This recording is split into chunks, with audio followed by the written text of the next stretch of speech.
ইসলামী দলকে ক্ষমতায় আনার জন্য ভোট দেওয়া জায়েজ হবে কিনা, আপনার রাষ্ট্র কারা পরিচালনা করবে এটা তো আপনার নির্ধারণ করে দেওয়ার দায়িত্ব আছে। আপনার রাষ্ট্র কারা পরিচালনা করবে? সাহাবায়ে কেরামদের যুগে কি হয়েছে? সাহাবায়ে কেরামদের যুগে বায়াত নেওয়া হতো। আবু বকরের কাছে বায়াত করেছেন, ওমরের কাছে বায়াত করেছেন, আবু বকরের কাছে বায়াত করেছেন ওমর রাদিয়াল্লাহু তাআলা আনহু। তিনি একটা কমিটি গঠন করে দিলেন ওমরের পরে কারা খলিফা হবে, করে দিয়েছেন না? ইতিহাস পড়েন, 6 জনের কমিটি। সেখানে আব্দুর রহমান ইবনে আউফ রাদিয়াল্লাহু তাআলা, তালহা, জুবায়ের, এই যে 3 জন, এরপরে ওসমান এবং আলী, এরকম 5 জনকে দিয়ে সেখানে 6 জনকে সেখানে কমিটি গঠন করা হলো। এই 6 জনের দায়িত্ব ছিল পরবর্তী খলিফা নির্ধারণ করা। এরা মানুষের কাছে গিয়েছেন, জিজ্ঞেস করেছেন, অধিকাংশ ভোট দিয়েছে কার পক্ষে? ভোট মানে এখনকার অর্থে বলছি আর কি। অধিকাংশ বললো যে আমরা ওসমানকে চাই। এর মধ্যে একটু কম সংখ্যক বললো কাকে চাই? আলীকে চাই। এ কারণে ওই কমিটি ঘোষণা করলো এখন ওসমান হবে, এরপরে কে হবে? আলী রাদিয়াল্লাহু তাআলা আনহু খেলাফতের দায়িত্ব নেবেন।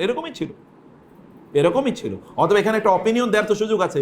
এখনকার মডার্ন যে আমরা সিস্টেম দেখছি, এই সিস্টেমে একটা ভোটিং কেন্দ্রে গিয়ে আপনি কি করেন? একটা ভোট প্রদান করেন। ওইখানে এক ধরনের বায়াতের সিস্টেম ছিল, এখানে গিয়ে আপনি একটা ব্যালট বক্সে দেন। এইখানে এই ভোটিং সিস্টেমে কোনো প্রবলেম নাই। মূল প্রবলেমটা হলো ডেমোক্রেসিতে। মূল প্রবলেমটা কোথায়? ডেমোক্রেসিতে প্রবলেমটা কেটে বুঝতে হবে। ডেমোক্রেসিতে প্রবলেম হলো চোর বাটপার ডেমোক্রেসির মাধ্যমে কি হতে পারে? এমপি, পার্লামেন্টারিয়ান হয়ে যেতে পারে। চোর বাটপার, নায়িকা, গায়িকা, মদখোর, গাঁজাখোর, এগুলো হয়ে যেতে পারে না? এবং তাই হয়েছে। গায়িকা, নর্তকীরা কি আমাদের আইন তৈরি করে নাই? নর্তকীদের পেছনে প্রত্যেকটা আপনার পার্লামেন্টারিয়ান সেশনে লক্ষ লক্ষ টাকা খরচ হয় নাই? এ টাকা কারা দিয়েছে? আমি দিয়েছি, আপনি দিয়েছেন। কোনো না কোনো ভাবে জুলুম করে আমাদের কাছ থেকে টাকা নেওয়া হয়েছে। অথচ এদেরকে নর্তকী থেকে লালন পালন করা হয়েছে। তা আপনি থাকেন, থাইকে যান, কিন্তু আপনি এরকম প্রহসন কেন করবেন? তথাকথিত ভোটার নির্বাচন আপনি করবেন, সেখানে হাজার হাজার কোটি টাকা যাবে। এগুলো কার টাকা? আমাদের টাকা। আপনি থাকেন, আপনি বলেন যে আমি স্বৈরাচার, আমি 30 বছর 50 বছর থাকবো। আপনি থাকেন, সুন্দর করে চালান, আমাদের কোনো আপত্তি নেই। কিন্তু আপনি আমাদের উপর জুলুম করে আমাদের টাকা দিয়ে করবেন, এটা তো করতে পারেন না। তাইলে একটা হচ্ছে গণতন্ত্রের মূল প্রবলেমটা হলো গণতন্ত্রের চোর, বাটপার, ধোকাবাজ, মদখোর, গাঁজাখোর অথবা ধর নাস্তিক, এগুলো পর্যন্ত কি তারা নির্বাচিত হয়ে গিয়ে আপনার আইন তৈরি করবে। এইটা হলো মূল প্রবলেম। তাইলে এই প্রবলেম থেকে বাঁচার উপায় কি? বাঁচার উপায় হলো আপনি খেলাফতে যাবেন। খেলাফতে যাবেন কিভাবে? আপনি খেলাফতে যাওয়ার জন্য আপনাকে রাস্তা তৈরি করতে হবে।